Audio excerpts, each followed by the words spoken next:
I want to talk to you about the emotion code. I'm leading this because I've had some individuals, they'll just say, they'll go, oh, yeah, that person's got this, this, and this. I'm like, that is on point. Wow. Yeah. Wow. Like, people say, like, how do you do what you do? And I'm like, I think I'm just consistent, like, doing work. So with that to say, when you started to learn, like, your sensitivity, your investigating qualities, what led you to the emotion code? I know it, like, everything leads you to where you need to be.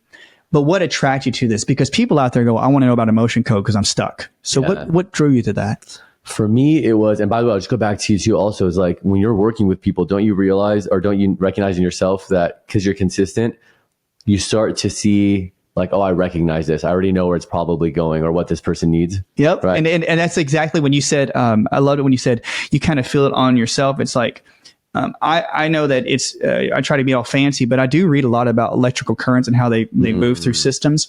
But when people have like the feeling of somebody else in the room and you know that that's their feeling, oh, you have pressure in the back of their head and they're going to say, oh yeah, I have headaches all the time back there. I think that if you're willing and receptive enough to where, you start to get into the field of somebody else, they resonate with your system. And the only reason you recognize it is because there may be an inkling of some of that resonance within you. Like if there's something, an emotion resonating, like, oh, your anger is creating this. And I'm like, well, I'm angry too. You want to go so deep, like even deeper than that? Yeah. It gets so deep. It just definitely. So I started to notice, oh my God, it gets so deep. So like, okay, I was telling somebody that was on my podcast and I said, I stopped clearing unworthiness for some reason about 6 months ago. And that used to come up all the time. People would come to me, unworthy. And I'm like, and I never, like the last time I had somebody who had unworthiness that I need to clear was like 6 months ago.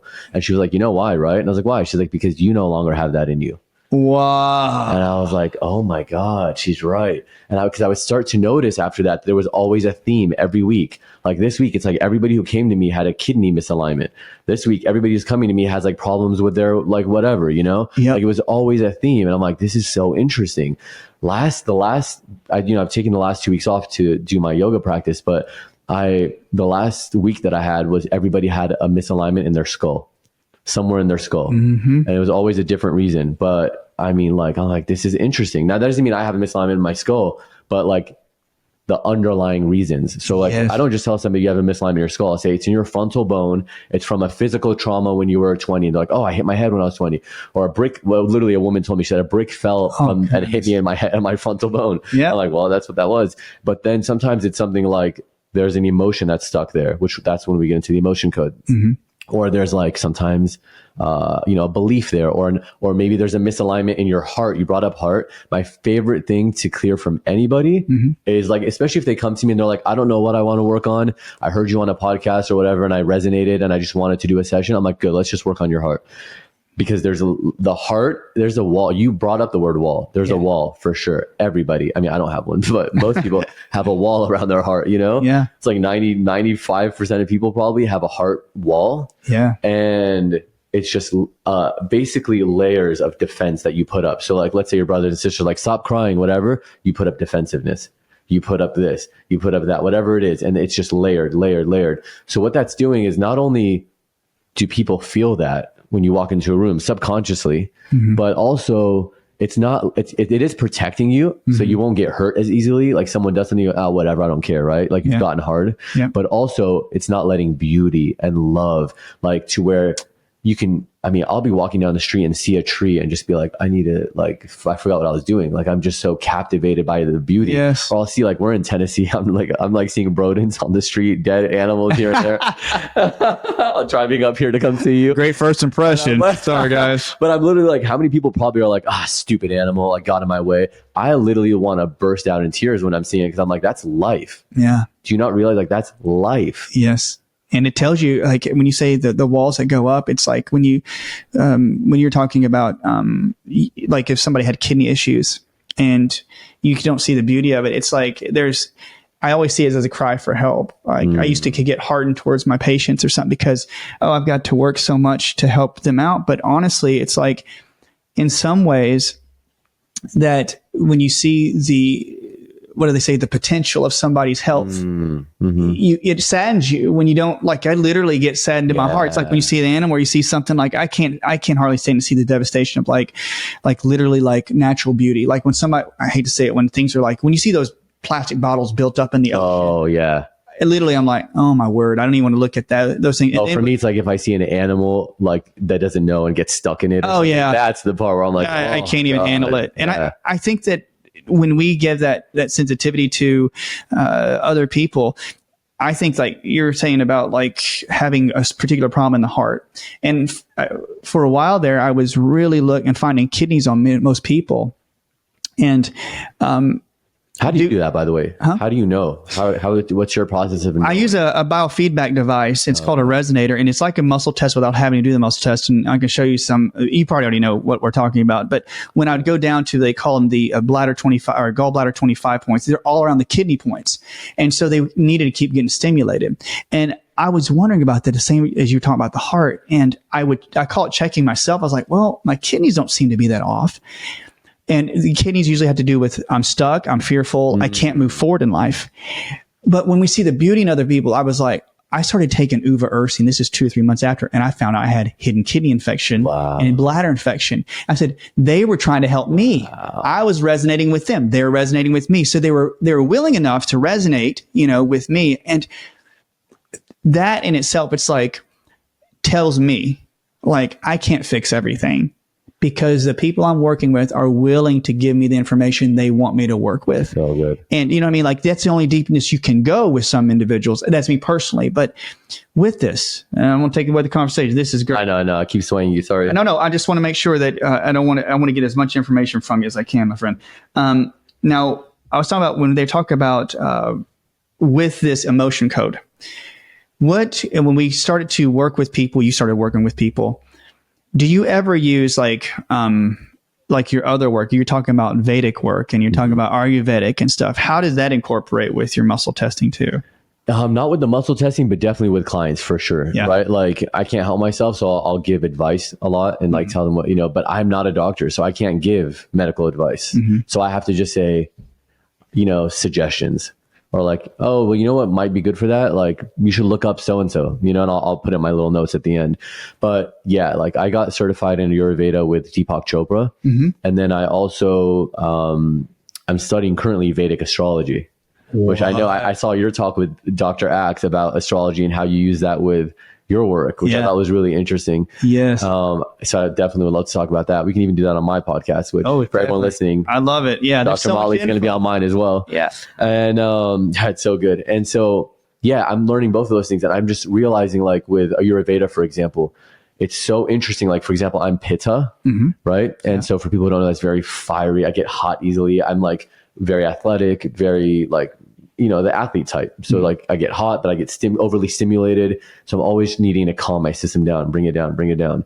And for me, like I was doing the intermittent fasting that everybody does. Yeah. Or I shouldn't say everybody, but like in this space. And so I was like skipping breakfast and I'd eat my first meal at like lunch. So I'd be like basically wake up fasted because I've been sleeping and then not eat till like noon.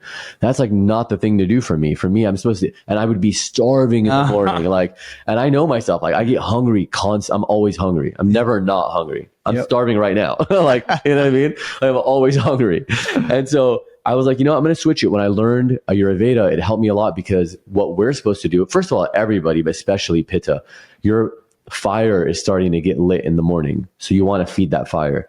And it's like you basically follow the sun. As the sun is the highest, like 2 to 4 p.m. in the day, that's when the fire in your digestive system is also the strongest. So that's like when you want to eat the most.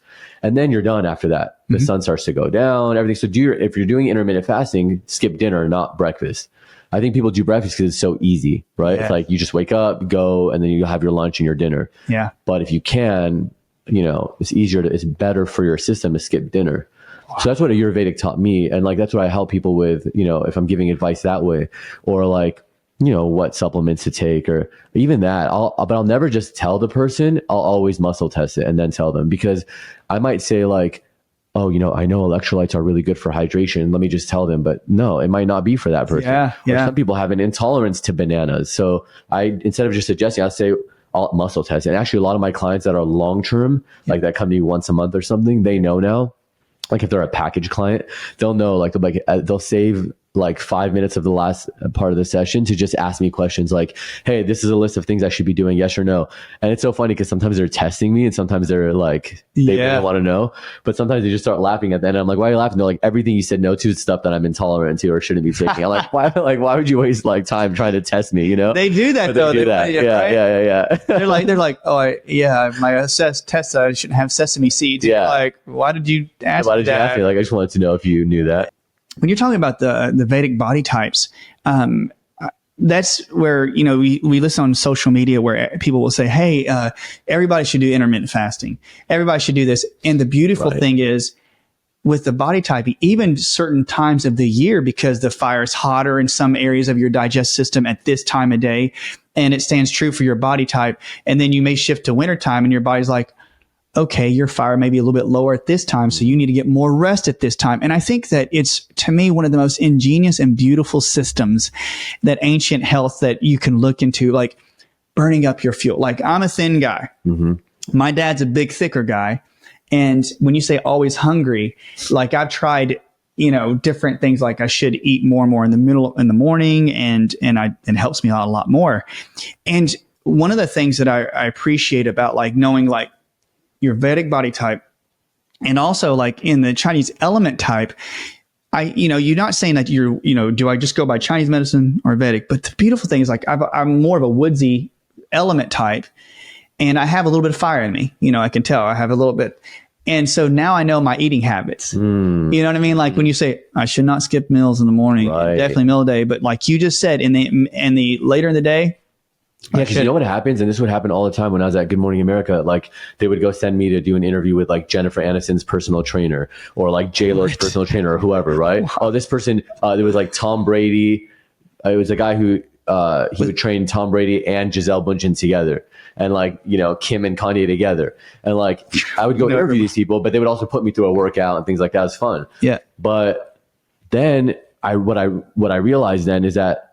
What would bother me about those is like, I'm like, okay, people are watching this at home, right? Like moms, and being like, oh, I want to look like Jennifer Aniston. I'm going to do her workout, or I'm going to take all the stuff she's taking. But Jennifer Aniston is Jennifer Aniston, and you are you. Yeah. And you have different body types, and what she's doing might have the opposite effect on you.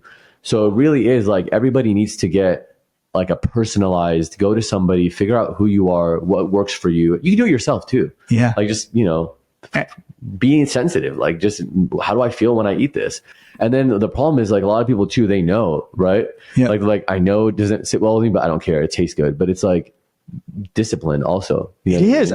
When you talked about like being the fire element, like one of the biggest things that I found with clients too, for people like they're listening, they're like, yeah, I'm always hungry and I always need something because I'm athletic.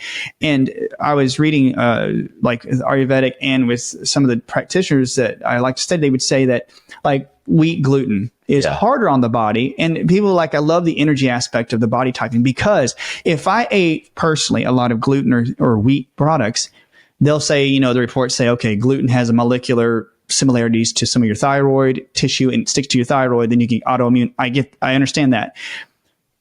But I always tell people, it's like, remember the organ that dominates your body type.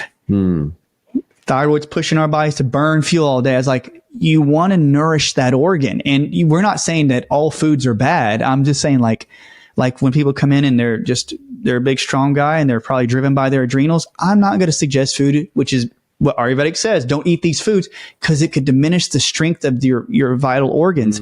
And so I tell people, I'm like, hey, I'm not trying to be mean to you. I'm saying just don't eat these at least for 4 weeks. See what happens. And usually they're like, yeah, I gave up white potatoes, and I hate to say it really helps me feel better. Yeah. Because of nightshade quality. It's cool that you talk to them that way. I'm sure they appreciate that. You're not like a doctor, like being like, you should do this. Oh, that horrible bedside manners when somebody says, you better not do that. And I always found that you just allow a person with their journey. You're not there. So, well, like, sorry, go ahead. Go ahead. No, listen. I was going to say like wheat is an interesting one because I'm intolerant to it. Like if I have wheat, I'll have cystic acne.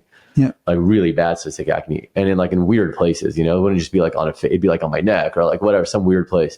And I'd had it for years, and all the doctors were like, "You're not allergic to anything." And I'm like, "Okay." And they wanted me to take Accutane. I'm like, "But I'm pretty sure like that I'm allergic to something." So I went and got a food intolerance test. We're talking like 8-9 years ago. This was not like a mainstream thing.